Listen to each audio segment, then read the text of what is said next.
We should be live on YouTube now, and we're also about to be live on Mixer. I can't wait for Mixer to just go away. Wow. Wow. Streaming to two platforms is so much work. I'm kidding, Mixer. If you're listening, you're great. Please.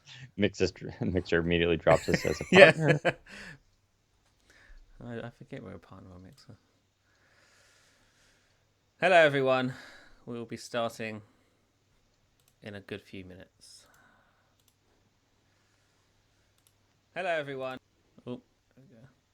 Although I'm seeing no one in the chat, I'm seeing one person in the chat.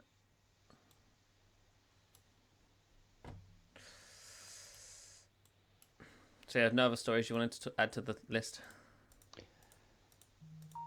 I really didn't look. I think we got the main stories covered. It was kind of a slow week. Yeah. Coronavirus is just making everything slow. Dude, it's way. I don't want to talk about coronavirus anymore. All Twitter is just. I know. That. I'm trying not to talk about it on Twitter as much as possible. I guess same here. I'm not mentioning it at all unless it's like Microsoft related. I like people have enough. They don't need my stupid hot takes or whether or not I have toilet paper in my grocery store. A lot of game news, though, that's for sure.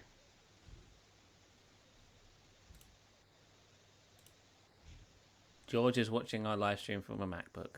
How do we ban you from our stream? I'll also tie into the actually there's no tie. Yeah, I'll tie it into the Galaxy Book S about your phone. My phone? Your phone. Oh, thanks, Dan. I'm ready to go when you are. Still okay. Yeah, it looks like. All right, I'm sending out Z tweet. Cool. It is now tweeted. Excellent. I shall retweet and close the Twitter, the COVID Twitter. And close Dumb Slack. Oh, good idea. I did the same. Bye. Okay, I am now recording. I'm now recording as well. All right, 3, 2, 1. Welcome to the Windows Central Podcast, episode 170 for March 13th, 2020.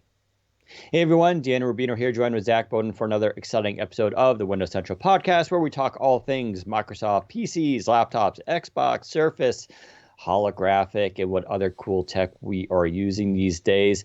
This week we're going to be talking about, well, unfortunately we do have to talk a little bit about that coronavirus again, as it has affected Microsoft quite substantially. So we'll go over that news. We won't dwell on it too much, as if you're like us, you're probably exhausted from the amount of news around coronavirus. So we'll try to stick to other topics. Well, let's talk about, for instance, the new Windows 10X build. Now, we're not expecting 10X until later 2020, but the emulator and SDK was updated this week, and there were some new features there, including our first glimpse at the new File Explorer, which Zach will go into much painstaking detail, and we'll talk a little bit about that. Also, my Samsung Galaxy Book S review finally went live today, so we'll talk about that, what I thought about it. That is the Windows 10 on ARM device running the Qualcomm Snapdragon 8CX processor. We'll talk about all the good and bad things with it, as well as talk about an update on your phone. Yes, your phone, Microsoft Your Phone, I should say, and its status with Windows 10 and ARM as it works. But there's some little caveats there, but we have some news around that, which is very good. So stick around for that. And of course, we'll do Q&A afterwards with the audience, for the live audience at least, but not the recorded portion, unfortunately. Zach, how are you doing on this fine Friday? You know, I'm actually pretty tired today. This week's been kind of exhausting. This week has been definitely... It's amazing how social media and news is just hyper, right?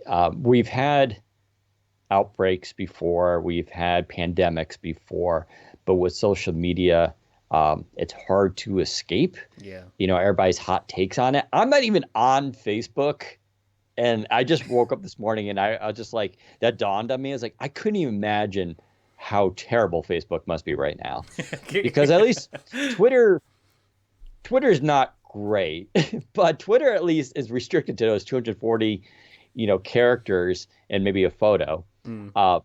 But because it's bite size, it's very easy just to scroll, and it's very sort of equal sized. Whereas I feel like on Facebook, it's just total chaos looking, and people are going to do huge wall posts and photos, and it just looks like a mess. And you can't distinguish what's an ad versus a promoted thing versus a shared article versus your friend's actual original thought, which seems to be lacking a lot on Facebook. So, but yeah, it's been a very tiring week, obviously, with the coronavirus is affecting all sorts of things, including us in the tech world. Zach and I have been chuckling a bit this week because Microsoft employees are still working from home, as are a lot of tech employees. And it's funny, and I don't want to make light of it because for a lot of people who are social, aka normal, working from home suddenly, being socially isolated is a big change. Whereas for Zach and I, we're like, we've been doing this for years, and in fact, we love it. like we dread having to work in an office with other people and have small talk all day. But it is interesting to see people adjust. I'm more concerned with some of the people who are working from home right now, who are all worried about it and have a little bit of anxiety, who may end up enjoying it.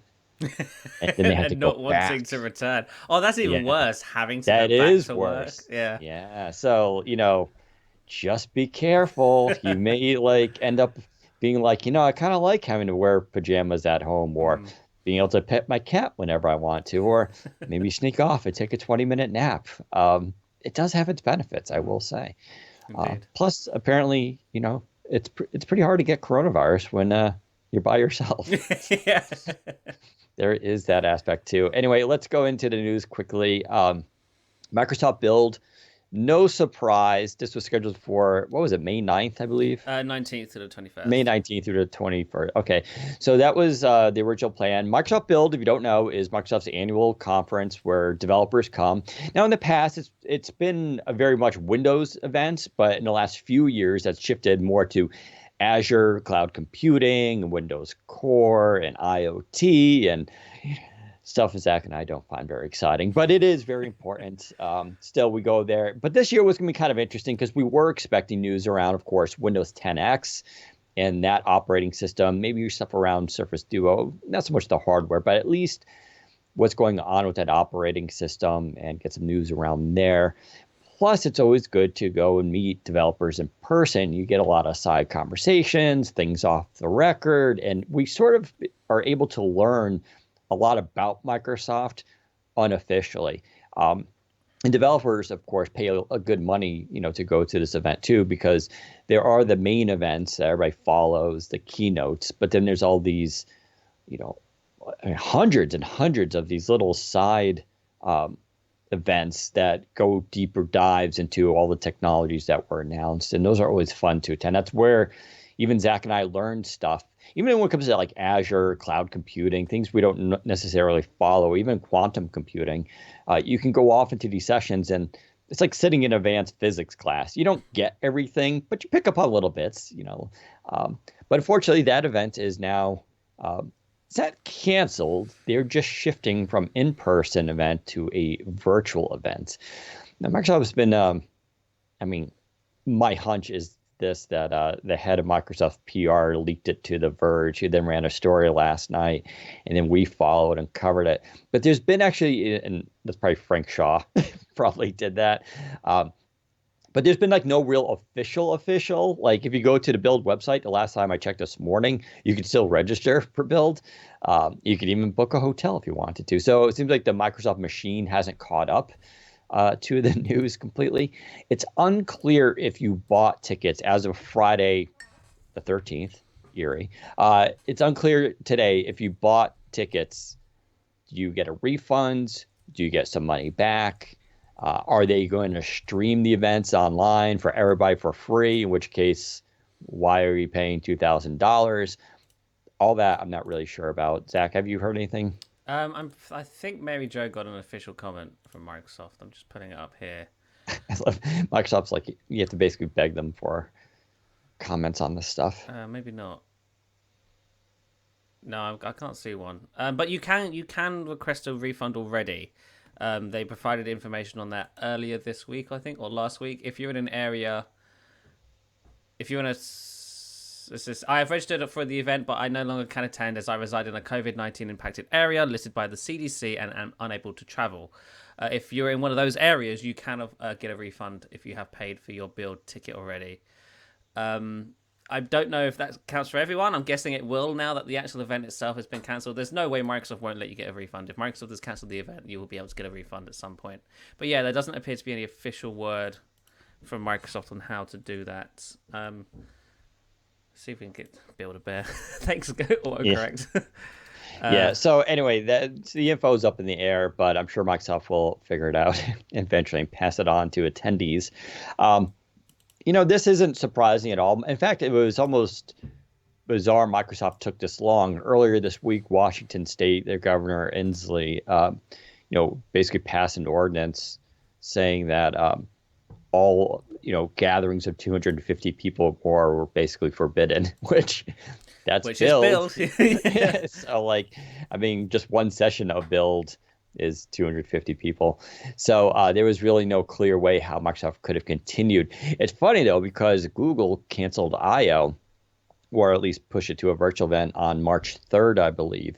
And at the time, it almost seemed like they were that was a little too preemptive because the outbreak but a lot of people were predicting that it was going to get worse. So, but now they seem very prescient in that decision.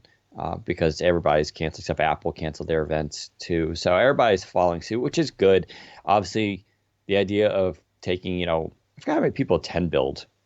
It's about 5,000. Oh, 5,000? Yeah, taking out 5,000 people and jamming them into a conference center, while a highly contagious virus is spreading is going to be, that's dangerous, right? So not unexpected. To get more details on that, it'll be interesting to follow the virtual events. This obviously calls into question all sorts of other things. That said, E3 2020, which happens in June, also one of the most fun events to attend for obvious reasons. That's the big gaming events. And it's been shifting focus over the years too. So in other words, although games are still huge there, Microsoft has been doing its own events to decide, and Sony does its own event. And so everybody's been sort of doing their own sort of major events related to that. But E3 got canceled for same reasons. Microsoft said we're also switching to, the Xbox team is switching to a virtual streamed event for that. And there we're expecting, Xbox Series X news and possibly even Series S news. If you don't know what Series S is, that's supposedly the new cheaper version maybe of this series that's coming out for next gen stuff. So we'll have to wait and see what happens there. And then there's the Microsoft MVP Summit, which doesn't really affect too many people. These are, the MVPs are the people who go out there and advocate for Microsoft. They do community. They're in the forums and the chats, and they're helping other people out. They contribute code. These are the people that once a year get together with Microsoft. They get basically top secret stuff almost from Microsoft. They get to see what's coming next. It's all under embargo and NDA. We don't even get to see that stuff. And that too has been switched to a virtual summit. So this is having a lot of ramifications. Now, I guess technically, and Zach, I'll hand this over to you, Microsoft doesn't have to cancel its April Surface event because why? Technically, there was never one officially announced. But what are you hearing and what are you expecting for that? Because traditionally we do have an April Surface event, even if it's not live. They haven't in the past done the big event where they stream in and it's live, but in the past they've had announcements in April. Yeah, so I'm hearing that they definitely want to announce new products this spring. What's up in the air is how they do that, of course. Are they going to do it in the form of a live stream? Are they going to do that in the form of just a bunch of blog posts? Because they can do that. The Surface Go was announced in the form of a blog post. The Hub 2X was announced in the form of a blog post. And I'm sure there's been others in the past as well. The Surface 3, I think, was also announced just in a blog post. And also, if they do a live stream, will they invite select press, or will it be like an employee only stream, like the Microsoft 365 Developer Day was? There's lots of questions in the air regarding how they will get these announcements out. But I'm hearing they definitely do want to announce some products this spring. And of course, we've talked about this before: Surface Go 2, Surface Book 3, possibly the Surface Headphones 2. and the Surface Duo's general availability will all be sort of talked about at this spring event. No word on when exactly that will happen. Again, now that the coronavirus thing is in play, all of that is also in the air. Will they do it in April? Will they do it in May? If it's not an actual event where they have to invite press, they can be a bit flexible on it. They can say, well, we don't have to do it this week. We don't have to fly people in or hire out a venue. So yeah, this spring we're definitely hearing they want to make some announcements, but we don't know when exactly or how exactly they're going to do that, which is unfortunate. Yeah. Speaking of someone who's covered some of this stuff in the past, traditionally how this stuff works is Microsoft sometimes holds an event in New York. It's not even an event. It's just you go down there and meet them, right? And it's usually in like a room or something like that. And they show you the product. You can take some photos. You can get briefed on it. And it's usually one-on-one, right? So that stuff in theory could still go on. I still have similar meetings like that set up in March with other companies that haven't been canceled. I'm actually fine with it. Like I'll go down to New York. I'll fly. I'll go to these events. Yeah, It's fine. And the personal briefings are usually better because you get a chance to ask questions as well. Right. They usually have like the engineer there and a program manager and stuff. So you get to sort of sit there, talk about it, and you get to handle the product, then ask those questions and do photos, take your notes. And then we go back home. And then we wait for the embargo, write it all up, and then it goes live. That's how this stuff works. So that presumably could still happen. It's not as exciting, for something like Surface Book 3, it really depends. We still don't know a ton about that device in the sense of it seems to be a mild refresh in terms of hardware. I'm not expecting a brand new design for the Book 3. Yeah, in which case that makes sense not to have why it would happen in the spring and not the fall. The fall event seems to be the big one where they announce either a redesign, a major advancement in the form factor, or even if it's like the Surface Pro, which is sort of their flagship actual, that's the best selling sort. Well, the Surface Go is technically the best selling, but Surface Pro is definitely their most high profile PC that they sell. So we'll have to keep our ears open for what's happening there. And then of course it's the idea of manufacturing, which has been pushed back. Now, I will say, at least in China, as bad as things were and are in China, they actually seem to be stabilizing, partially because they took such draconian measures. But their actual rate, I believe, it's also happening in South Korea, where the rate of recovery now, people are recovering versus rate of infection is swapped, which is nice. So I know they're starting to produce iPhones again in China. So it seems to be sort of working. So the gears are still cranking, which means new hardware could still, in theory, come out. Yeah. It still may be hard to get with shipping and everything like that. And of course, Microsoft can also shift manufacturing to other areas such as Vietnam or India. There's factories all over the world where they can manufacture if necessary. So yeah, I am still hearing that hardware will be announced in the spring. Obviously, limited quantities for some of it, possibly because of the little amount of factories that are producing stuff. But I don't think we're not going to get a product launch because of coronavirus. Yep. Which, that makes sense. Hopefully, though, and Surface Duo, we're possibly expecting maybe something at Build. We were. Yeah, we were. It's unclear. That probably won't happen now. No, I assume they will announce before Build that they want to release the Duo early. And they'll probably say you can start pre-ordering it now or in a couple of weeks, and it will start shipping in whatever regions they want to ship it towards the summer, June, July. Yeah, I wonder if it'll be sort of like what they've done with HoloLens in the past, where they opened it up to developers and companies first. Oh, I don't think they'll do that for the Surface Duo. The reason I say that because it's the Surface, and Panos is very proud of the idea that Surface. I can't see the Surface Duo being only for developers at launch. I think anybody will be able to buy it. I don't think it'll be you have to sign up to to register as a developer. Yeah, I think anybody will be able to buy it, but I would also not be surprised if they sort of talk about it as something that developers can buy now. But anybody will be able to buy it. Got it. Well, it's going to be an exciting next few months, that's for sure. I know. I was actually more surprised how Fast and Furious 9 has been pushed back from May 2020 to April 2021, almost a whole year. Yeah. Which goes to show you in all sporting events, except for UFC, which is still going on apparently this weekend, which I'm excited about. All major sports have been effectively canceled or put on hiatus until Yeah. further notice. Movie theaters are going to be really interesting because people don't want to go out and sit in a movie theater, It's obviously, next to true. other people. And so a lot of companies are now pulling their films from release schedules, which is just, And sitting you on just them. don't really think about Yeah. it. Um, Real quick, I do want to mention WWDC has also been officially cancelled as an in-person event, but Apple announced it as like something they've been planning. They've released a press release. It was saying we've got a brand new way of doing this event, an of online-only course. experience. Like, oh my god, Apple, you got to stop it. You got to chill, man. That is Apple for you. It's Yeah. like we thought about this ahead of time.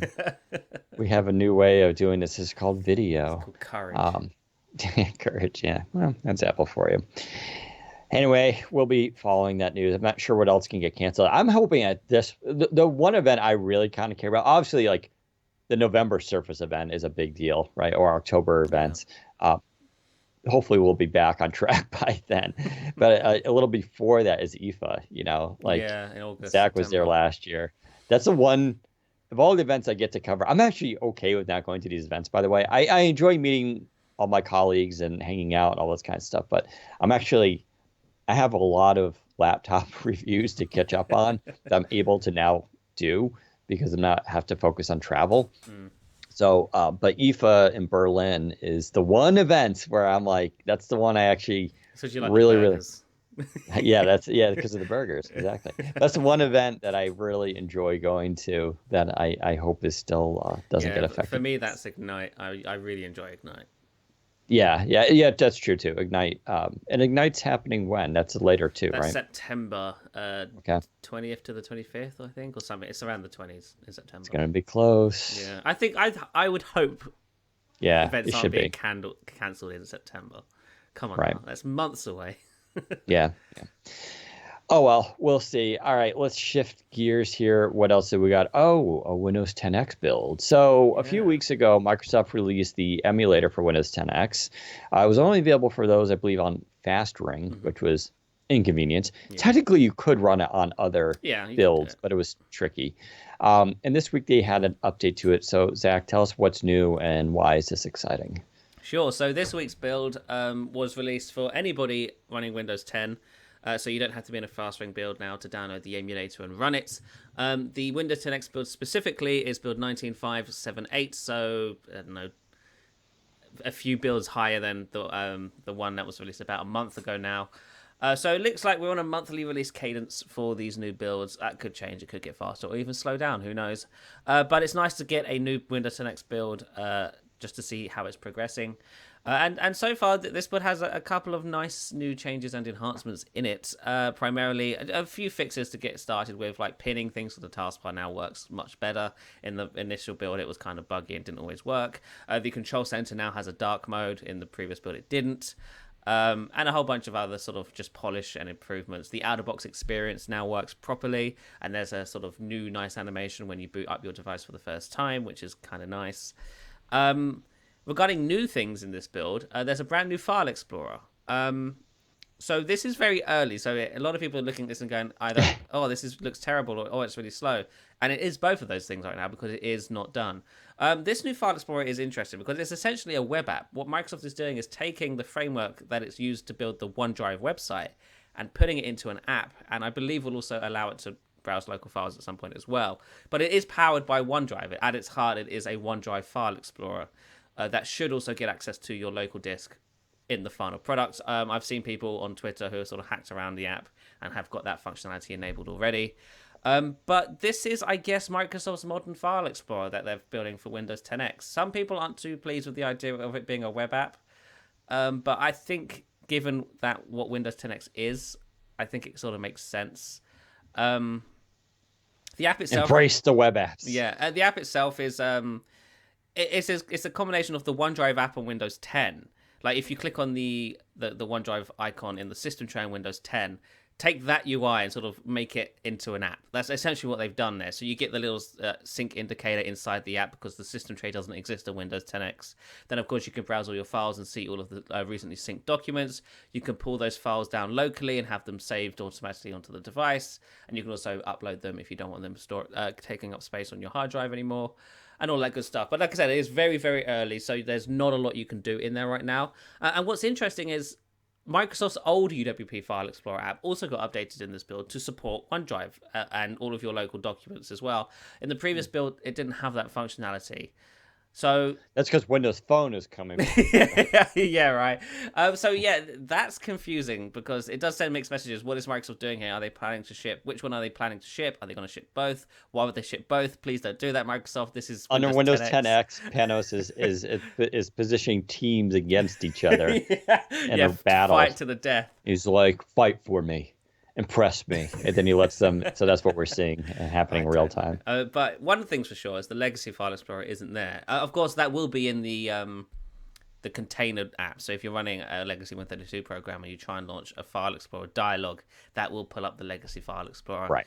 But inside the native container, at least, it will be the modern file explorer only. File explorer pop-ups and everything.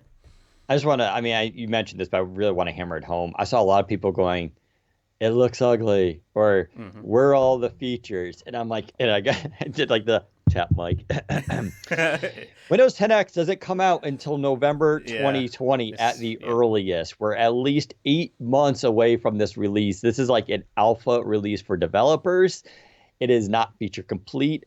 Please do not evaluate the software right now based on what is. Now, if we return back in November or when this is released and it's there and it's still garbage or you think it's still terrible, fair is fair. Yep. That's a legit criticism. Until then, I do not want to hear your hot takes. Please save me your opinions. This is not how software development works. Yeah. It's not fair to the developers. It's nice they're letting you see how it starts and how it evolves.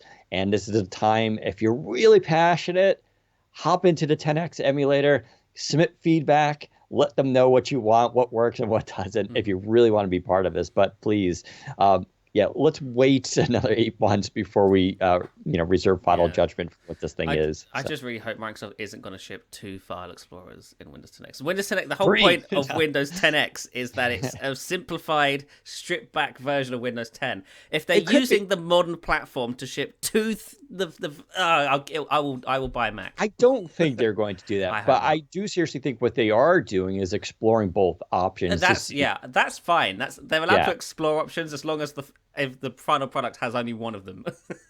Explore the Explorer. Now, I think because it's interesting because it's different frameworks, right? One's UWP technically, and one, as you mentioned, is a web-based that uses JavaScript.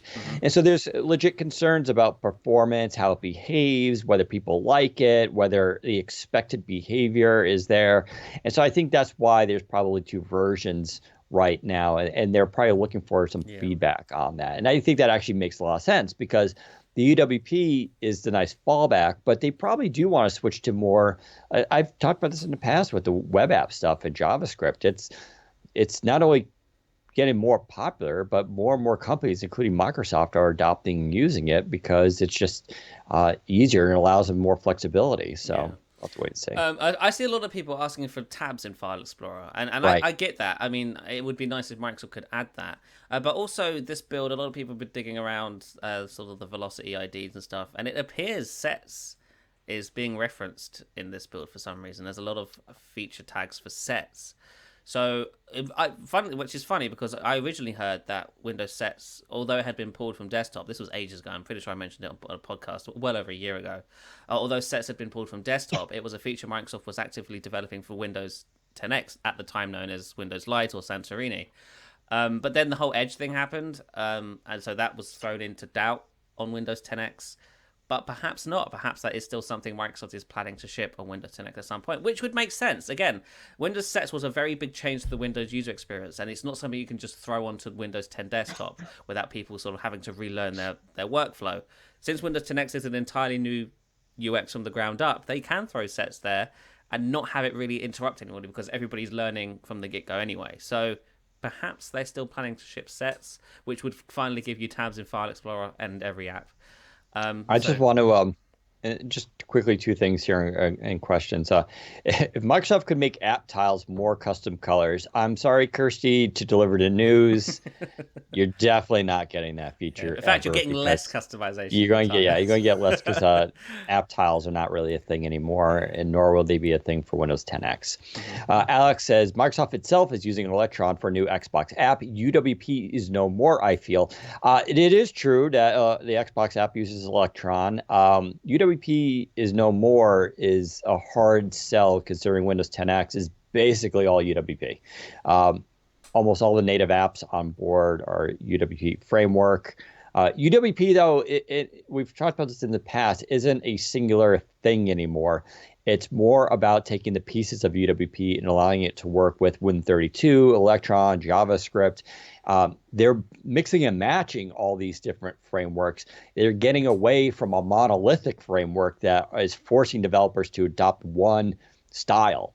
And so if you work better in JavaScript and you have a team that's in JavaScript, well, you can do that. You can get Fluent Design. It'll work natively. If you want to do UWP pure, you can do that. If you want to do Win32, but you want to update your dialogue and menus to look more fluent, you can down do that as well. If you want to make hybrid apps, like all these are options that are out there. So again, you need to get away from this idea of like UWP is dead.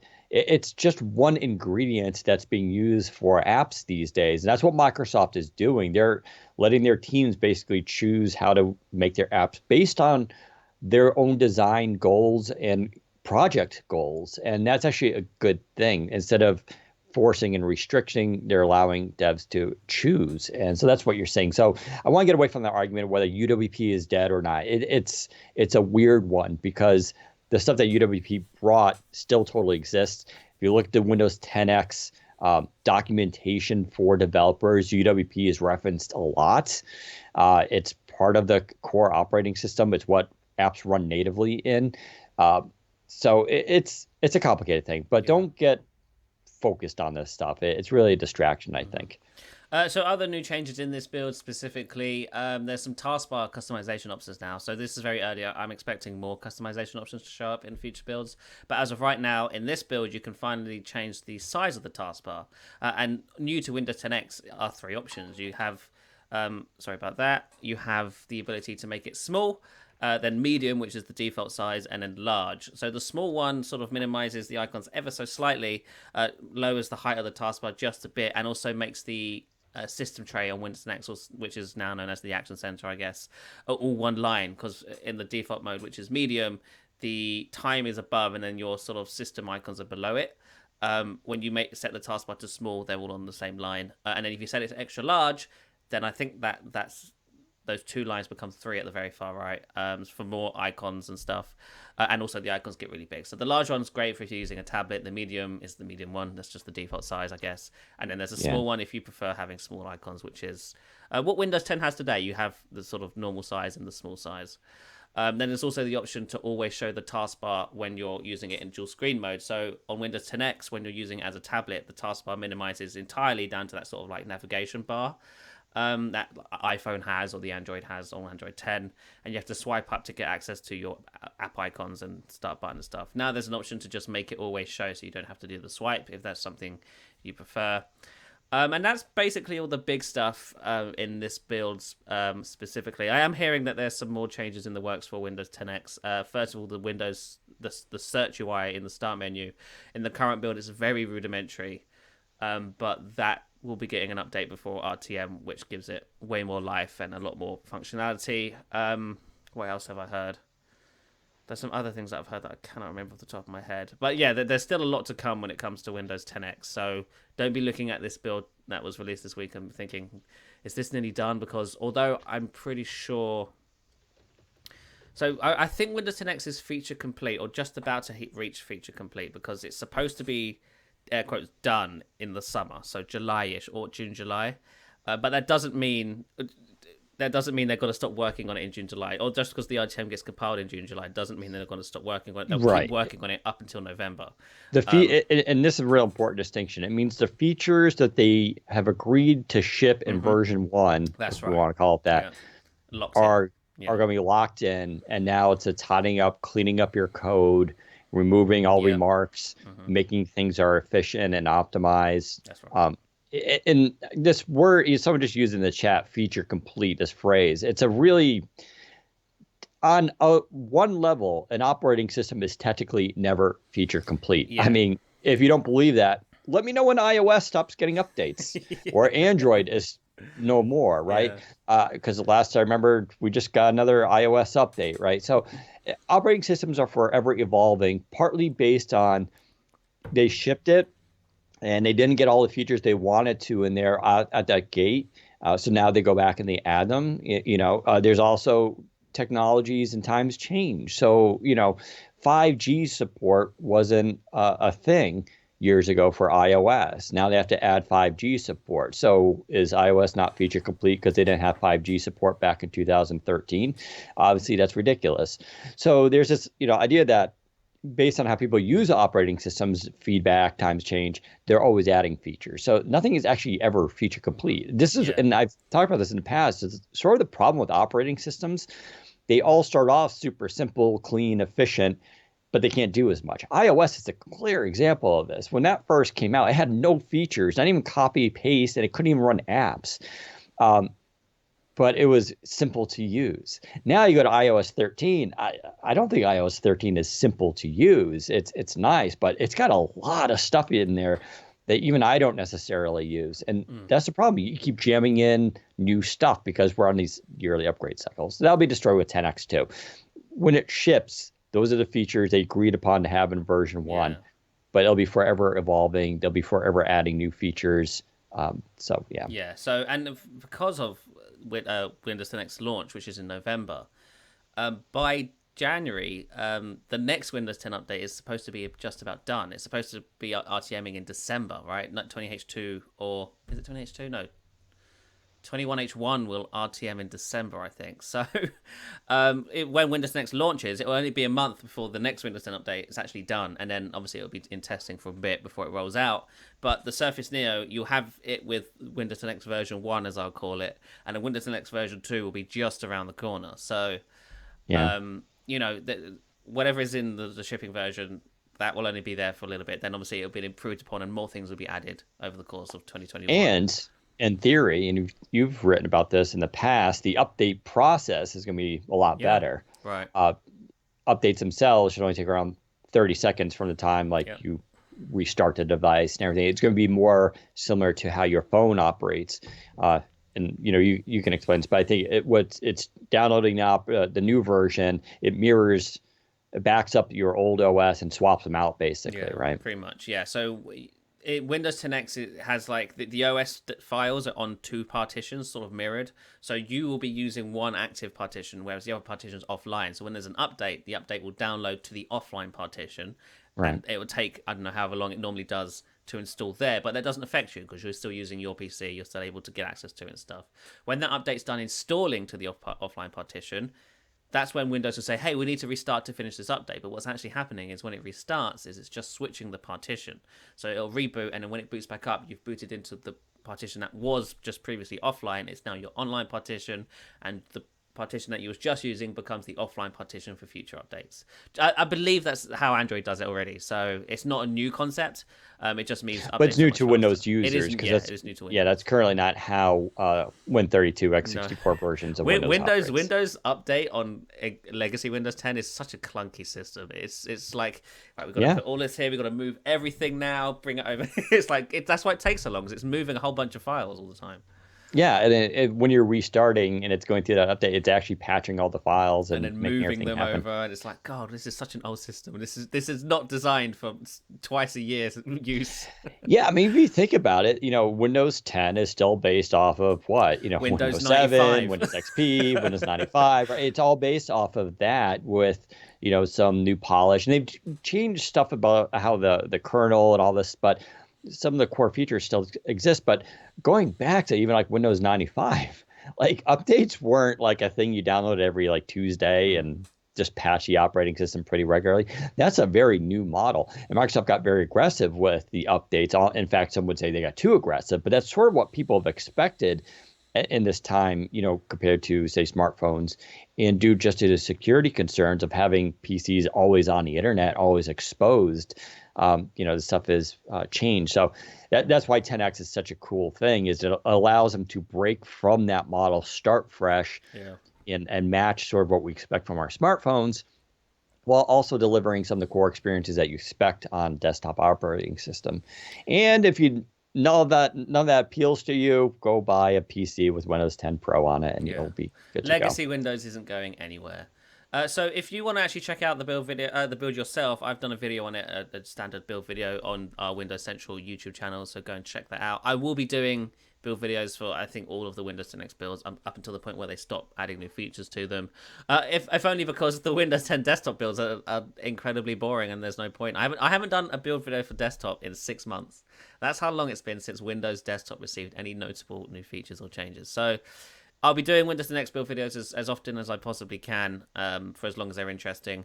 But there is a problem with that. It's because, unfortunately, Microsoft is only releasing Windows 10 X in the form of an emulator image. And that sucks for multiple reasons, primarily performance and frame rate, which doesn't show up well on video. Because it's in an emulator, it's already slow, animations aren't very smooth, and adding a screen recorder on top of that just slows things down even further. So the videos do look quite choppy. I do want to stress that that's not Windows. That's not what the final product's going to be like. That's simply because it's in an emulator. If you're running on actual hardware, it's buttery smooth and all of that stuff. So Microsoft, if you want those videos to look great, send me a Surface Go with Windows 10 X pre-installed. Thank you. Because I know they exist. Because Microsoft is testing Windows 10 X on Surface Pros and Surface Goes officially internally. They have a tool which allows them to flash the Windows 10 X FFU with all the drivers pre-configured onto their devices, and it runs great there. For some reason, they won't release that to the public. So I don't know. I'm gonna complain about it in every. It's not ready. It is ready. It's ready for me. Yeah. Give it to me. Fair enough. It's exciting stuff. It'll be fun to watch how this evolves over the next few months. And of course, we'll get our first dibs on this stuff with the Surface Neo due later this year. And then we expect, of course, the ThinkPad X1 Fold is going to ship supposedly this summer, but that's with Windows 10 Pro. But then they're going to have another version later on, shipping with Windows 10 X when it's actually ready. And we'll keep mentioning this again because it always comes up. One, Microsoft is not forcing you to upgrade to Windows 10 X. So whatever device you have now will still have Windows 10 Home or Windows 10 Pro or Windows 10 Enterprise, whatever it is, stays that. Currently, there is no plans for allowing people to upgrade in quotes, or side grade, whatever you want to call it, your current hardware to Windows 10 X. And that's partially due to the fact that it's not an upgrade. It's swapping out. You basically would need to wipe out the entire... It's a new operating system. Yeah. I know Microsoft wants to call it just an expression of Windows 10, but it's a new OS. It's entirely different from Windows Legacy. Yeah, so it's equivalent of, like, you can't upgrade...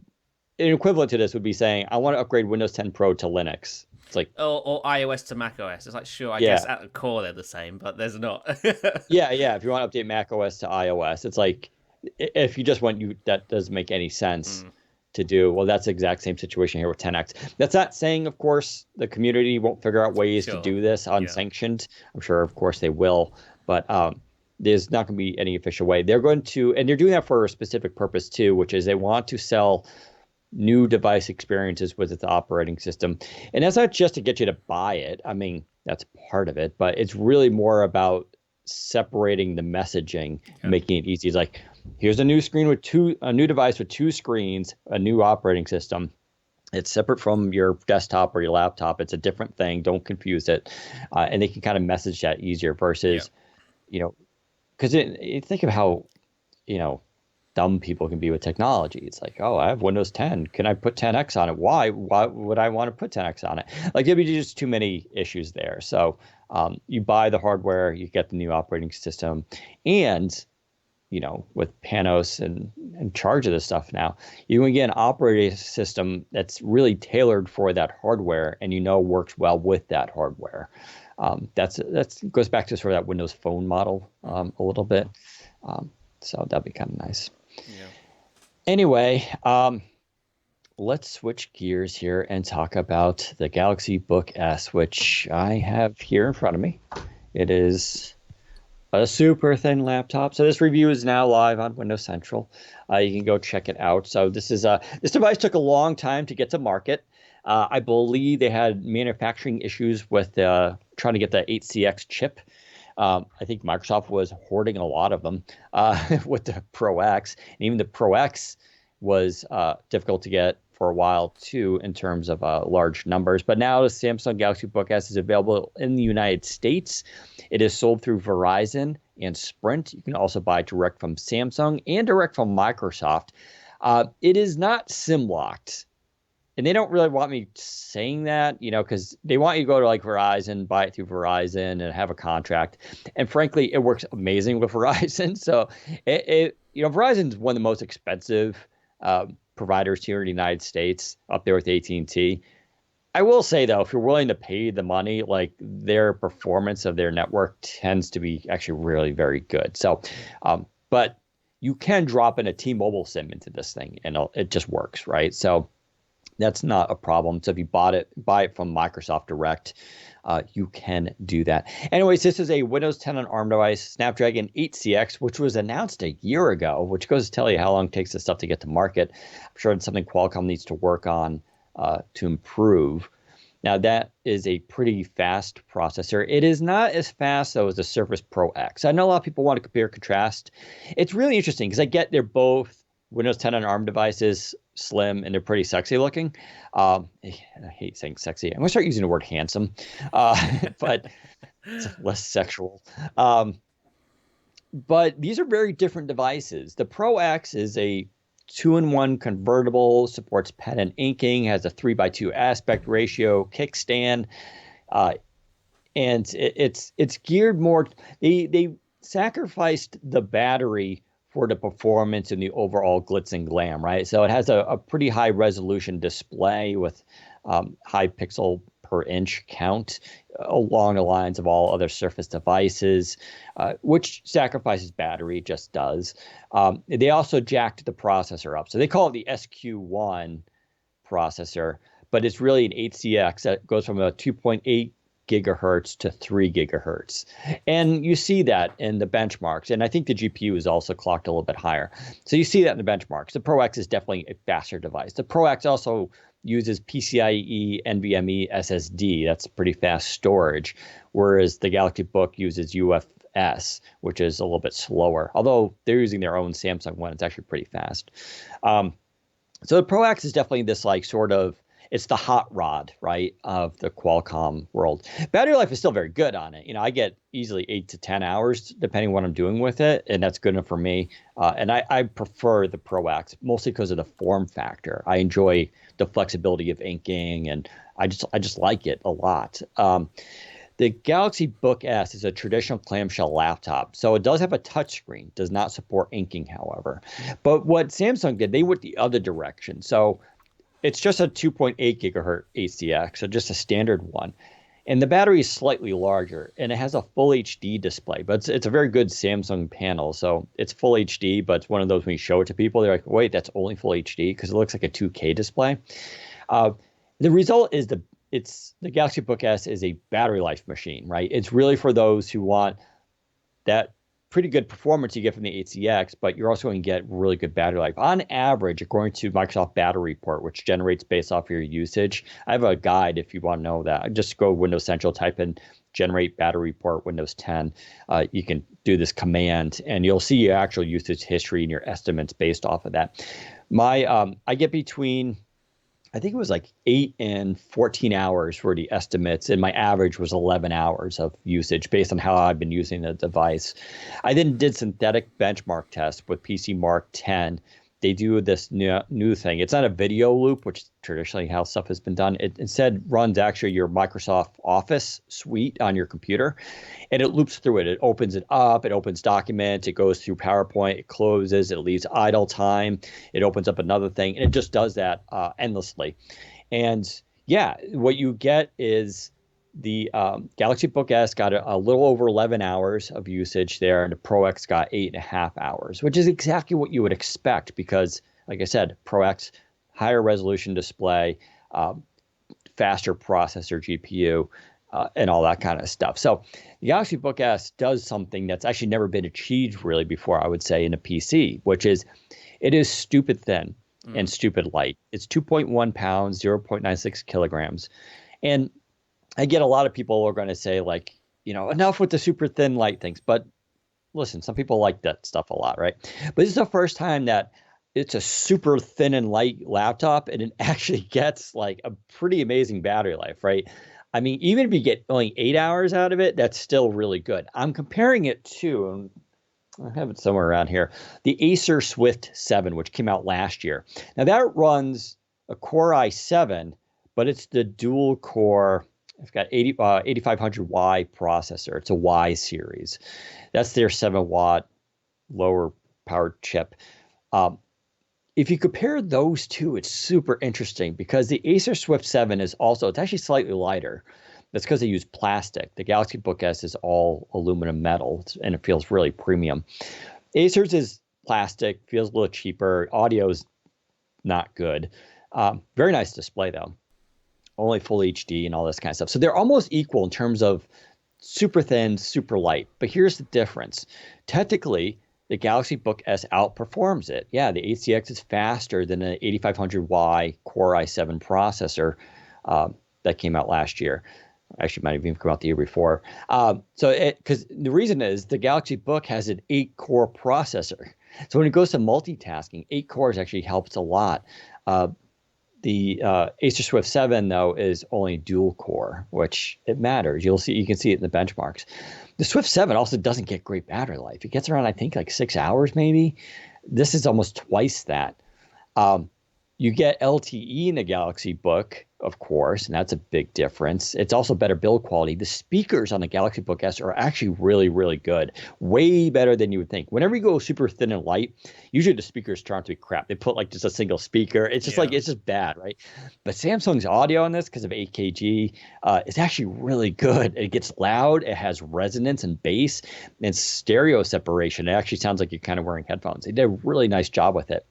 But here's the kicker. So the Galaxy Book S is technically faster, gets twice as much battery life, has LTE, and has better audio. It's $700 less than the Acer Swift 7. Wow. So if you ever want to see an example of where Qualcomm, has its advantages over Intel, I can't make a clearer comparison. These are both basically the same size laptops, both super thin and light. Now, I get it. Some people are going to be like, yeah, I don't, super thin light's dumb. It's dumb in those Intel systems because you really do make a lot of sacrifices. But this Qualcomm one, it goes to show you what can be done. Don't forget the other one does have a fan, I believe. It gets pretty warm too. This has no vents, no fan, and doesn't get hot ever. So it's like it's silent, it's quiet. So what's the downside of the Galaxy Book S?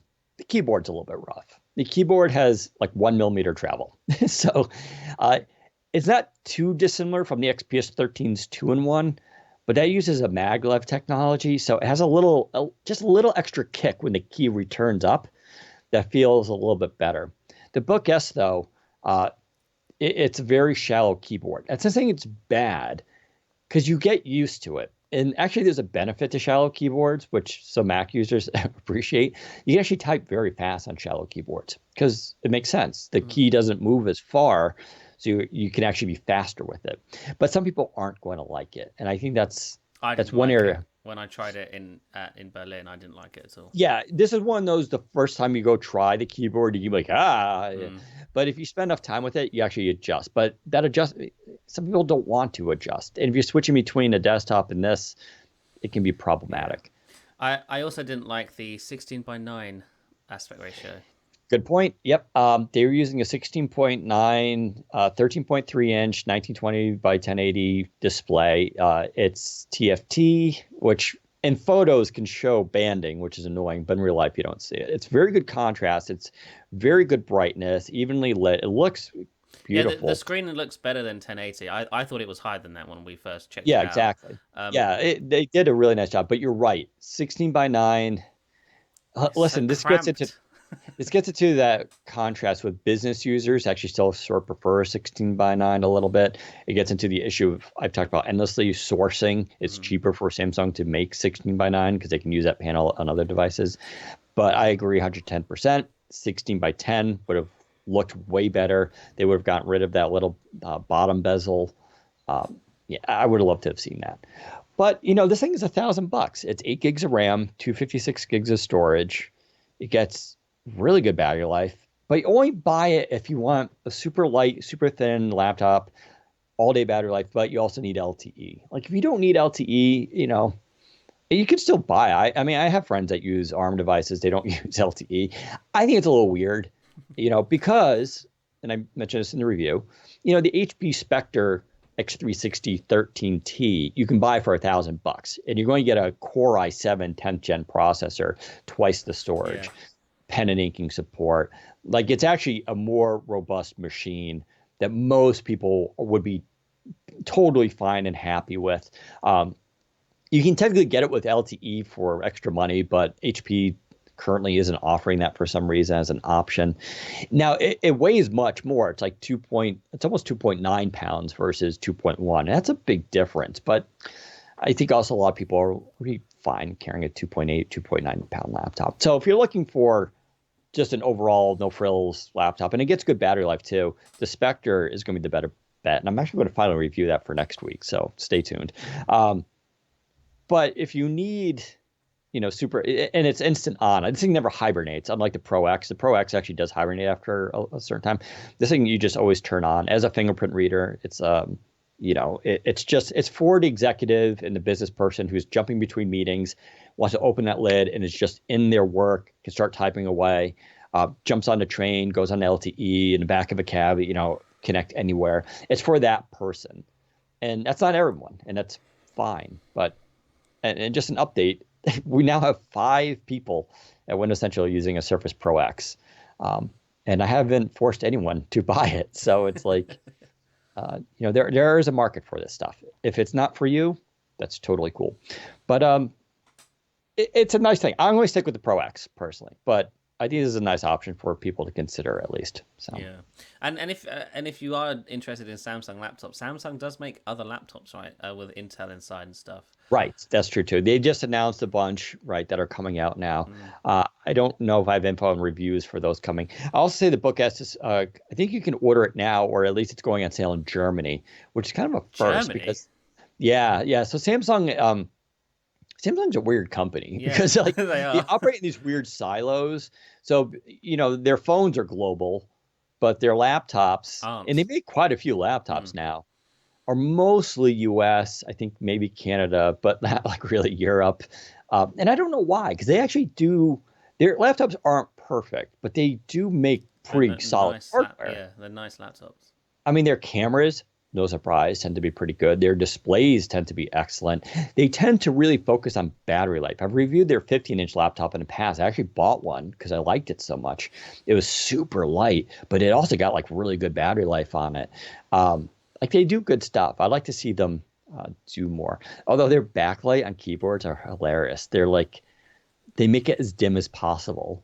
Like It's so dim that I know some reviewers were like, yeah, my backlight, this thing doesn't have backlighting. I think it was Michael Fisher was like, this thing doesn't even have backlight, really? And he's like, oh, wait, no, it does. It's just dim. And I think they do that because, again, they're really optimizing for battery life. Yeah. I mean, if you can see it in the dark, that's all that matters, right? That's the whole point of a backlight. Yeah, they also use a cool kind of light green hue for the backlight.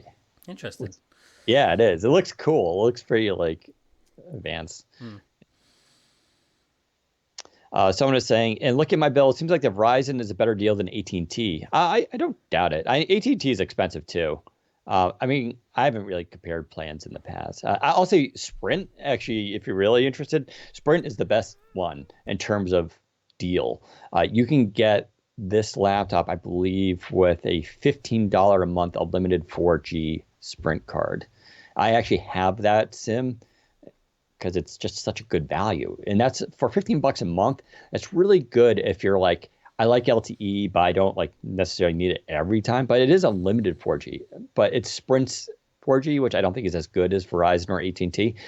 but $15 is hella cheap. So, and Sprint sells this laptop direct, so you can get it through them through a contract, I believe, if you want to save money, not pay full price. So that's a good option. But yeah, hopefully we'll see more HCX devices, But I don't know. The ones that two have come out so far are pretty interesting, and I like how they're very different. They're not Yeah. like because they could have done like Samsung made the Galaxy Book 2 last year, which I reviewed. I really like that. That's basically a Surface Pro, and they didn't update that this year. And I mentioned this on the last podcast. They actually told me that laptop that sold better than they anticipated. So it's not like it didn't sell. But I think with the Pro X coming out, I don't think they wanted to update that to Book 3 so close because it would have been, I don't know, unless they could have really competed on price. It would have been hard to differentiate between the two of them. But hopefully we'll see some more of this stuff. But I'm still Team ARM. So there we go. Well, I think that's oh, and just real quickly, Your Phone, Microsoft Your Phone. If you don't know, Microsoft Your Phone, it's a cool app that allows you to connect to your Android phone to your PC.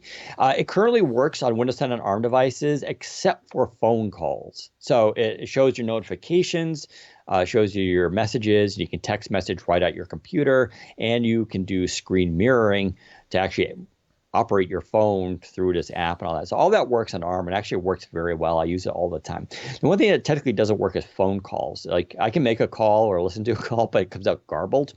And the reason for it is because the drivers are Qualcomm drivers, and they're unique from the Intel ones that Your Phone was built around. The good news is I did get on record the head of that program who does Your Phone, Vishnu Nath, I think his name is. And he says they're working on it. He says he uses a Pro X himself, and they're actually testing it right now. And they're looking for that update to come sometime in April, and they'll allow phone calls to be seamless. So then you can leave your phone in your pocket and use your Pro X or your Galaxy Book S to sort of make phone calls directly. I actually used that feature with Microsoft yesterday. It was pretty wild. Nice. So it's all cool stuff. And that's going to be neat for if you're going to live the dream, you get a Surface Duo and a Surface Pro X. Man, Yeah, that's mobile kings right there. If you're going to slap that, that's going to be you're going to be a pretty serious mobile worker. that would be really nice. But there you go. All right, I think that wraps up for our podcast. Unless Zach, you have anything else you want to? I'm just thinking, how can we pad this out a bit longer? I might talk about just briefly because I'm not going to write it up because I can't bother. The Project Outer stuff, which is the Microsoft 365 consumer subscription that's been rumored to be in the works for quite a while now. Mary Jo's written about it quite a bit, but I'm hearing that that's almost ready to be announced now. So I'm hearing at the end of this month, Microsoft's consumer subscription for Microsoft 365 will be announced. And at launch, I think there'll be two SKUs, a personal and one for family. And it will be essentially at launch a rebrand of Office. But there'll be a couple of additional functionalities inside of Office that sort of expands outside of Office as well. So there's like a sort of Grammarly type thing Microsoft is putting into Word that can also work in Microsoft Edge, apparently.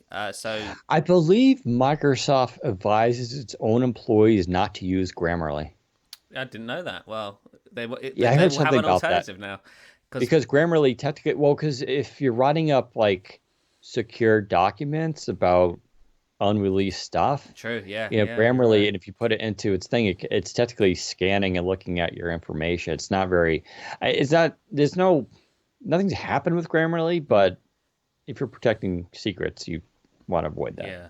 So yeah, that Microsoft is essentially working on its own version of Grammarly, is what I'm hearing, and also there'll be something in Excel which allows you to track finance and whatnot. But It makes sense if you look at their reader technology that they've been using. That's an Edge now. Mhm. Like you can like enable the reader mode, and it helps people with reading disabilities. It'll go through and like highlight all the nouns in an article, or highlight all the verbs, even adverbs. And it just does it instantly. It just highlights them all. Yeah. It can even like separate the words based on syllables. Like they're clearly focusing heavily on Grammarly. Word already does, pretty advanced grammar checks.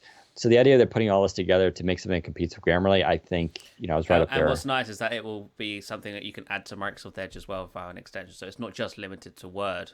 You can put it in Edge and use it when browsing the web as well. Which is how Grammarly works Yeah, too. There's for sure. a plugin for Grammarly. Yeah. There's also a new safety app, a family safety app coming to Android and iOS, which will be part of this subscription. And what that essentially is the Microsoft Family website. If you go to account.microsoft.com and click on the Family tab, there's a whole bunch of options there you can set up for your family. They're essentially building all of that functionality into an app for Android and iOS, which kind of makes sense. And this will be part of the Microsoft 365 consumer subscription, as will the Grammarly sort of competitor and the other things I just mentioned. So you will have to pay for these, a monthly subscription. I don't believe they will be free. But yeah, they will be part of this Microsoft Consumer subscription, which I'm hearing will be announced at the tail end of this month. So that's something to look forward to if you are interested in Microsoft subscriptions. No Xbox tie-in, which is, we've known that for ages. This is very much a productivity-based suite. But there are some more stuff that they've got planned for this down the line that I don't know if we'll talk about at the end of this month, because not everything will be there at launch. I don't think the safety app will be there at launch, but it is coming. Plus Teams for Life, which is essentially Microsoft Teams for consumers, that will be part of this eventually. And there's something else that I can't remember. But yeah, that's I guess for those of you listening to the very end of this podcast, there's a little bit of an exclusive for you, because like I said, I'm not writing this up because it's not that interesting to me, really. There you go. Hold on a sec. I'm just typing stuff. Do you want to sign off the podcast before you start answering questions? Yeah, I suppose so. I guess I can hold off that. You'll all miss that comment.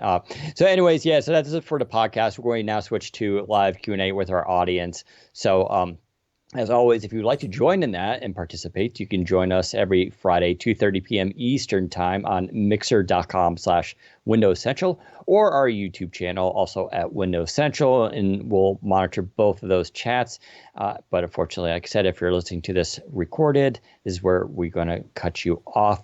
You can follow me at Daniel_Rubino, Rubino, on Twitter and Instagram, and I share a lot of stuff there. You can follow Zach at ZACBOWDEN, and we wish all of you guys to be safe out there. Remember, wash your hands and try not to infect older people. It's really important. And we'll be back next Friday as always. Take care, everybody. Sweet. An hour-long podcast. That's nice. A return to form. So yes, question time. We had like 500 listeners on YouTube today. That's quite a lot. Yeah. I'm just trying to... Damn. I didn't realize YouTube restricts comment length. Blimey, how long? What are you typing? No, it's only 200 characters. It's not long. What was you replying to? Oh, my God.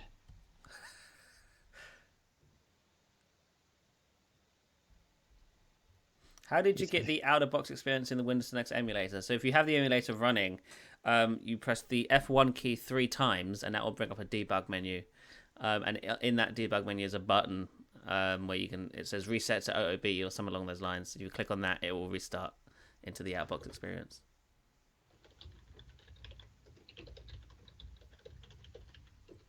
So Windows Next won't have copy-paste. I can see that happening. I'm not sure where you got that from. It has copy-paste. You can copy-paste on Windows Next. I think, yeah. So my comment was, someone was just talking about how Chromebooks are meant for third world, and I was explaining why. They're third world. Hold on. Does that work on Windows 10? Are you talking about the debug menu? It does not. It's limited to Windows 10X. So, anyways, the term third world isn't used anymore. I know it's because I was a political science major like 20 years ago. Like, the term went away because if you say what's third world, ask a person what's second world. No one ever says second world because they don't know what second world is. The phrase third world was in reference to back in the Cold War period of time. First world nations were capitalist nations. Second world were part of the communist USSR bloc. And third world were countries that were neither.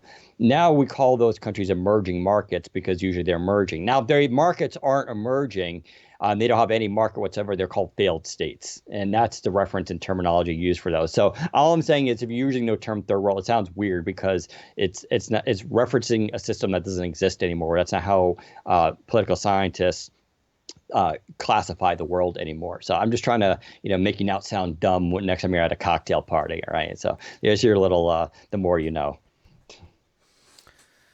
What do you think the full 2020 hardware event will look like? So, what I'm hearing the full 2020 event will look like will be Surface Studio 3, Surface Pro 8, Laptop 4 possibly.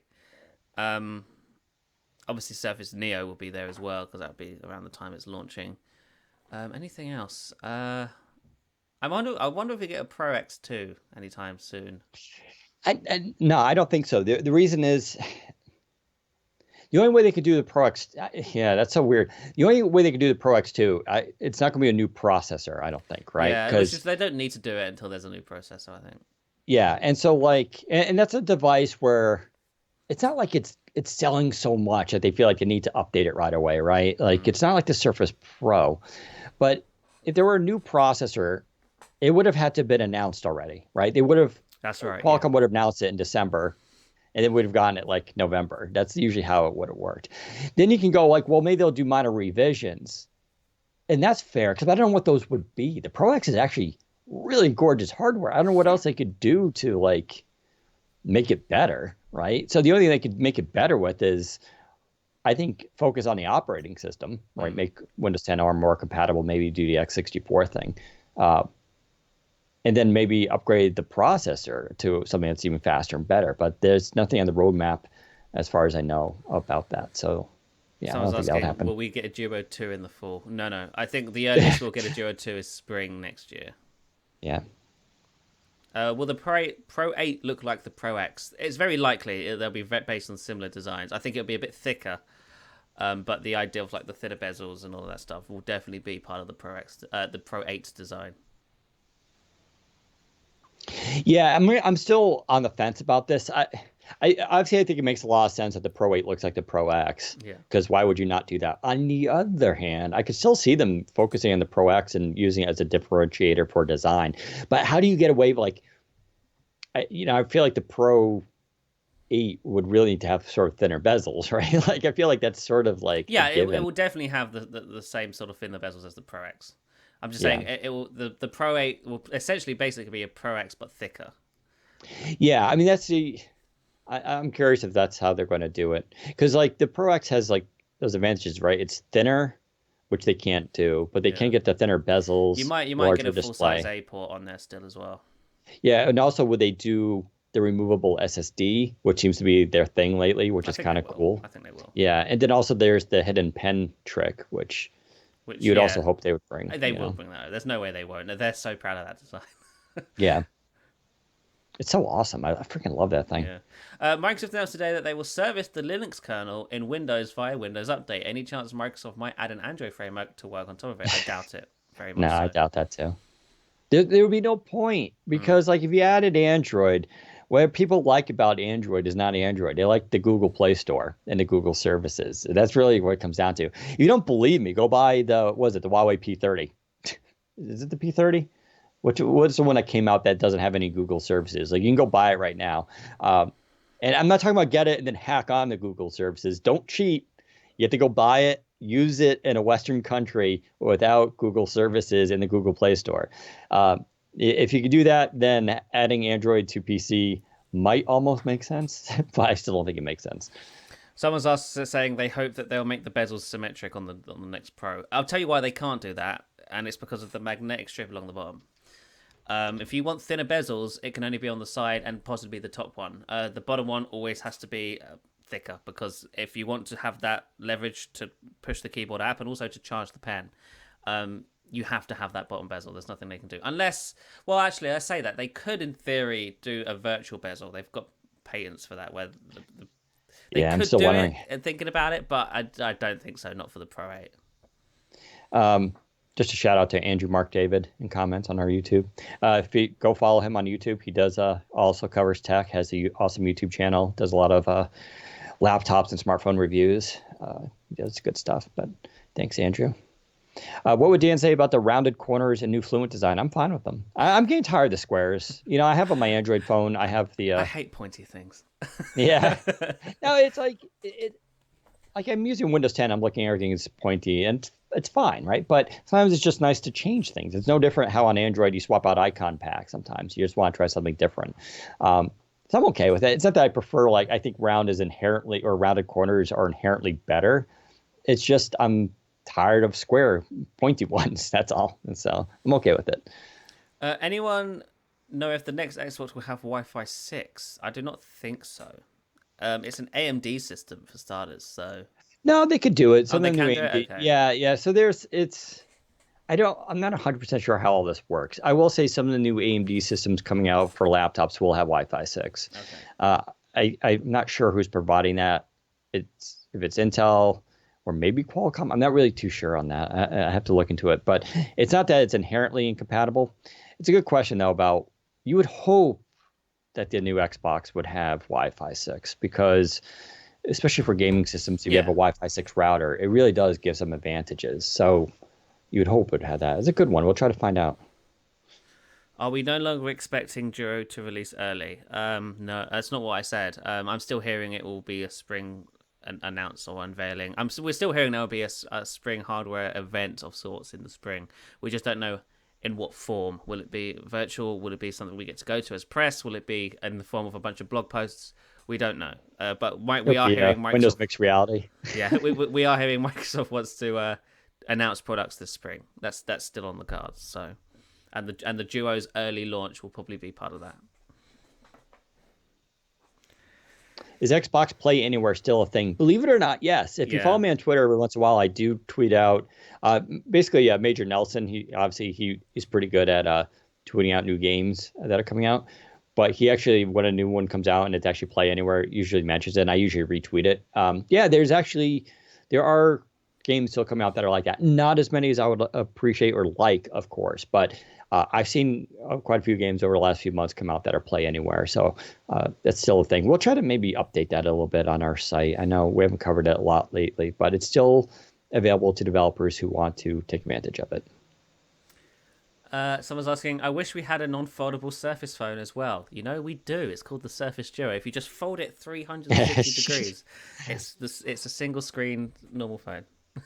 Do you think Series X will support Bluetooth audio? That's a good question.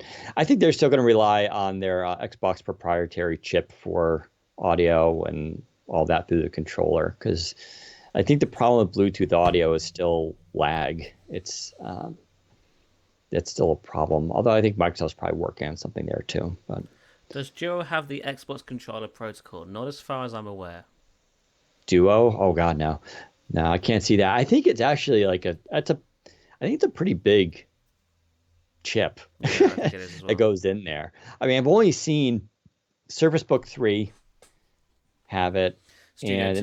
that was only the 15-inch Studio 2, and there are a couple of desktop PCs, Yeah. gaming PCs that have it, but it's actually like adding like a Wi-Fi chip. Hmm. It's and on the Duo is so thin and everything like that. I think they're just be, or we could just use Bluetooth, which we already have. That comes for free. I think they would just use that.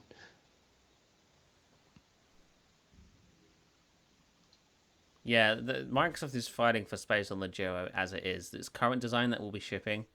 I'm hearing that there's going to be quite a few things missing from this product at launch. It's basically a screen, two screens that can make phone calls. Yeah, That's all. That's all you're going to get.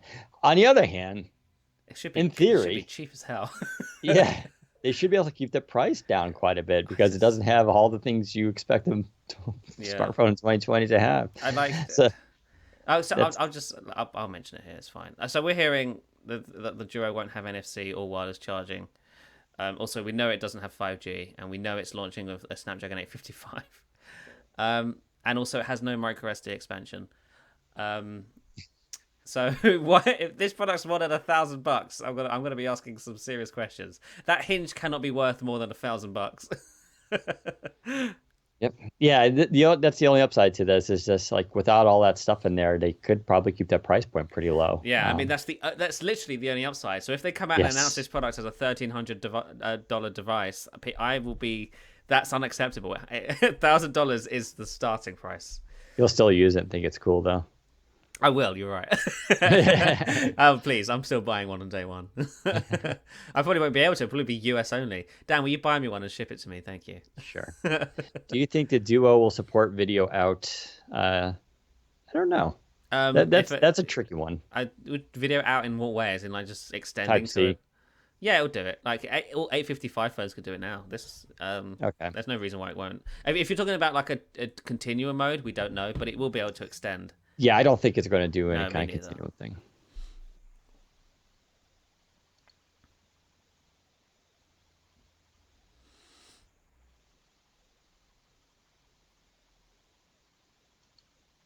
Oh, actually, so apparently most phones don't support wide video out. Well, I don't know then. I've noticed actually Yeah, not that's a what I'm feature saying. that I've Yeah, I never think it's tried. tricky. It depends on how you use it. My Huawei's do. I use that sometimes to watch UFC matches when I'm traveling. Microsoft should just make a high quality phone, Gorilla Glass 6, Snapdragon 865, and standard premium specs. Yeah, and watch them get destroyed in the smartphone market. I mean, just because you put like you just described the most generic phone and it has a Microsoft name on it, I don't see why people would go buy it. What would be so unique about it? Yeah. Why not just go for the Samsung one, which is saturating markets? Or if you want to be, risky, go with Huawei. I would just go with OnePlus. Yeah, the good thing about the Surface Duo is that it is unique in that it's two screens instead of a foldable or one screen. Like that is different. I know LG does it, but it doesn't really because it's not really a two screen phone. It's a one screen phone that has a screen accessory that you can add to it. The Surface Duo is the dual screen aspect is the entire experience. So I think that is what gives it a leg up when it comes to being unique on the market. I'm not saying that will make it sell in any more numbers, but at least that gives it a reason to exist. Microsoft shouldn't sacrifice function for design. One, I would say that's subjective. Two, I would say that's all surfaces. Yeah, right. Surface is Every about single design. surface Yeah, is about design over function. I mean, they always used to ship with basically last gen's processors. Yeah. We're expecting Surface Book 3 is going to ship with a 1650, not even an RTX chip inside. Like, you are sacrificing. I mean, you can't get Thunderbolt 3 on any Surface product in 2020. Like, you're always, if you're into Surface, you're always sacrificing. Yeah. For You're function for you're design. buying into the Aesthetic, the yes, overall look, absolutely. and I've said before, Surface laptop in 2 and definitely 3, it lacks Thunderbolt 3, doesn't have LTE, it doesn't have, also it doesn't have a HDR display, it's missing a ton of things that other companies are doing. It's still awesome. It's still one of the best experience laptops that I use for typing, the display, the audio, battery life, performance. So it's like they tend to go for the core experience, how it is, instead of just throwing bells and whistles. That's not for everybody. That's fine. That's why HP is there. That's why Lenovo is there. That's why Dell is there. Is there any news on a Microsoft Calendar app for Android? I don't mean Outlook Calendar. I mean more like Google Calendar alternate for Android. No, Microsoft is using the Outlook Calendar as the calendar for Surface Duo. Yeah, they're not building a dedicated app. It will be part of Outlook on Android on Surface Duo. It's funny because people complain about the NFC thing. I can tell you, I never use NFC. Right, and I think that's why it's not in there. This is very much a US. Yeah, so Joel is going, NFC is a core experience. A core experience would be something I define, something I actually use. I've never used it. But that's never. a US thing. We use it here all the time. I don't carry cards. I use NFC everywhere here. Yeah, it's so big here. If I really want to use Pay, I could technically use my Samsung Watch. Mm-hmm, yeah. Which is almost easier than pulling my phone out. And I feel like that's where some of the market is going anyway.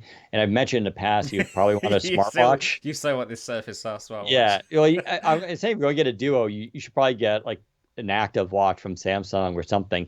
But that watch will probably have tap to pay, in which case you can use it that way, I suppose. And I think that actually makes a lot of sense. It's sort of where that market is going. But I do not consider NFC a core experience. Mm-hmm. Like if you didn't tell me you didn't have NFC, I would never know. I don't know if any of my phones have NFC. I assume they do, but I don't use it. That's a US thing. That's for sure a US thing. Yeah, well, we use the chip and pin system. I've made this argument before. I don't use a tap to pay even with my watch. I don't see a ton of tap to pay where I am. I don't live in a city. I live in where most people live, which are suburban areas. Two, I don't find it a challenge to pull up my credit card versus pull out my phone to pay for something. I feel like it's the same action. I'm like 80% there. It's like I'm pulling something out of my pocket. I'm putting something up to a terminal. I'm doing something. So I don't find it a big deal. I get if someone is like, yeah, but I use it all the time. It's like, okay, I'm not convincing you not to use it. I'm just saying don't assume it's a core experience. I don't think it's a core experience. But I agree. I think it should be there. I'll say that. Yeah. Well, I mean, I think it proves that this device will probably very much be US only, quite at launch at least. I still think it will be. Not that I've heard that's the case, but I think the Duo will be US only at launch. Yeah. Someone's asking, any latest news besides Microsoft? What are US carriers getting the Surface Duo to sell? I don't know. I don't know if you'll be able to walk into an AT&T store and buy a Surface Duo. Have no idea. Will Surface Duo get feature updates for only 2 years, or is Microsoft going through a 3-year cycle? We don't know. That's a great question, but only time will tell. Perhaps Microsoft will detail that when they talk more about the Surface Duo. I wouldn't be surprised if U.S. carriers have a deal. I actually, hope so. It seems like AT&T is sort of like AT&T used to be best buds with Microsoft, and I feel like that's kind of soured. Verizon and Sprint are now kind of like doing at least with the always on PC stuff, the Qualcomm stuff. But I wouldn't be surprised if they're probably definitely working with carriers for something. But I think this is like a soft launch device. I really do. I feel like you're going to launch it. I think it is a soft launch. There will be some commercials and, some push for it, but it's not going to be a big push because for all the obvious reasons, right? I mean, including does it have NFC. I think they want to get to version 2 and then eventually version 3. And that's when you'll start to really see this as like, all right, now it's here, right? Yeah. I think that's how they're going to do it. Once they have a product that's launching with the current processor, that's when they can start pushing it as an official thing. Until then, it's literally a device for fans and enthusiasts. And that's okay. I think that's fine. For Gen 1, I think that's allowed. I'll give them a pass.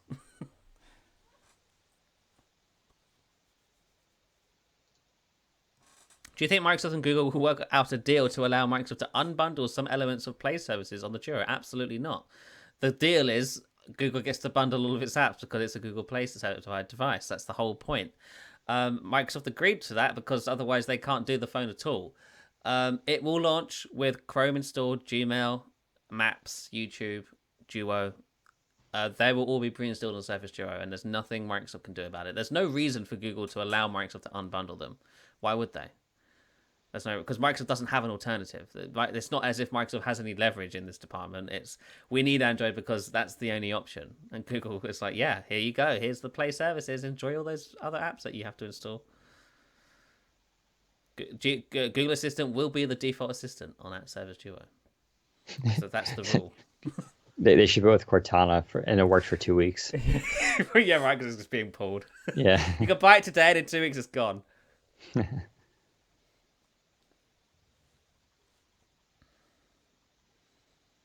To be fair, Google has heavily reduced the number of their bloatware it demands to be free. You're right, it has. In the part, it was terrible a couple of years ago, but now I think it's about 5, 6 apps, which unfortunately you can't uninstall. In most cases, it's usually disable, which is fine. It's sort of the same thing, but I'd rather just being able to uninstall them completely. Use Google Duo on Duo. Yeah, Duo. I've never used Duo. Although it's cool on the Galaxy Flip because it actually leverages the dual screen the fold into the screen to separate things. It's just really neat. But Google should be getting nervous about that. The EU is looking at pursuing antitrust action against them for that. Yeah, that's right, but only in EU. For the US market, they don't have to do that. As far as Google's concerned, every US device that's sold in the US will be bundled with the Play services as it is currently. Only us in the EU will get a device which can uninstall that crap. So haha USA people. Of all the hardware dropping 2020, what are you most excited for? Well, I'm still stoked about my Pro X. It's the best. That's not 2020. That was last I know. year, I'm just saying it's the one that I'm looking forward to using that in the Surface Duo. I'm really looking for that combo. That said, the ThinkPad X1 Fold, I'm not convinced that I'm going to love that device. I'm not convinced I'm going to hate it either. It's interesting. It's weird, right? It's if you don't remember, that's the 13-inch, what was it 4x3 aspect, I believe. It's a 13-inch tablet, and it runs an Intel processor, runs full Windows 10, and the screen folds. And then it has a keyboard that magnetically attaches to it. Uh, I'm really curious. It's going to have LTE, or as an option at least. There'll even be a 5G version. I'm really curious about what's like to use it. Is it a gimmick, or does it really allow me to do stuff that I haven't been able to do on other computers? I'm always interested in the new form factor stuff. So really, really interested in trying that out. Same thing goes with the Surface Neo.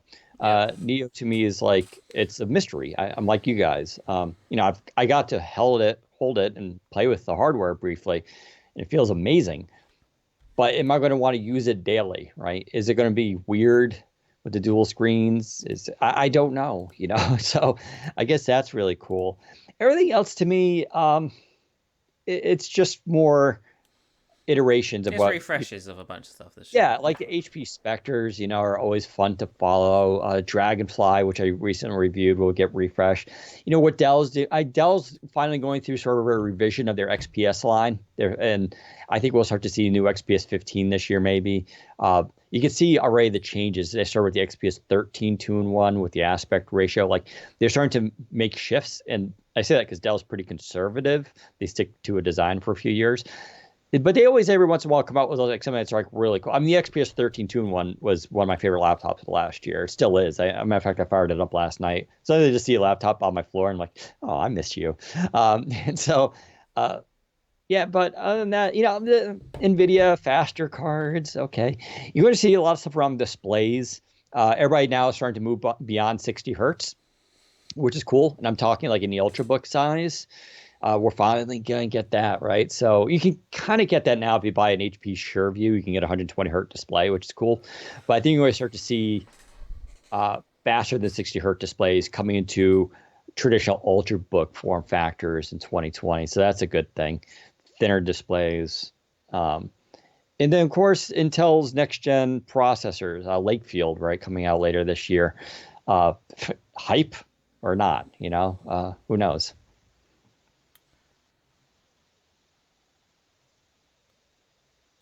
Are all Windows devices with LTE unlocked? Or are there some cases where they aren't? That's a Dan question. What was the question? Are all... Sorry, I've lost it. Are all Windows devices with LTE unlocked, or are there some cases where they aren't? As far as I know, they're all unlocked. I think the only one, maybe it was the Galaxy Book 2, was Verizon. But I forgot. It's been so long since I used that device. I think it was the same thing. I feel like they pushed it on us like it's locked, but it really wasn't. Like I can tell you the Galaxy Book S, the one I dropped in Sprint, I dropped in T-Mobile. It came with Verizon. They gave it to us with a Verizon SIM. I forgot if I tried AT&T, but they all worked. They just, there's no eSIM, which sucks. But I've never seen a Qualcomm ARM device actually like locked to SIMs, and I don't think it is. So, right, with that, I think that's pretty much it. I have a date with Warzone on my Xbox, and I gotta go play. Well, I can't mention the game yet. I don't think technically I could mention it today, but I'm just saying but it's you won't. It's all doom and gloom. Good, well done, nice. Yeah, so cool, guys. All right. Well, thanks for tuning in. Oh, and for the people, if you're listening, I should have mentioned this on the actual podcast. I'm about to ship your shirts out. I actually got the most unsatisfying Amazon package today, which was an Amazon package full of envelopes to mail things out, which is so meta. And it was so disappointing to open that. I was like, what is this? By you, I assume you mean Jamie will be mailing those out. She'll be helping. Yes. Yeah. All right. Thanks, guys, for tuning in. Take care, everyone.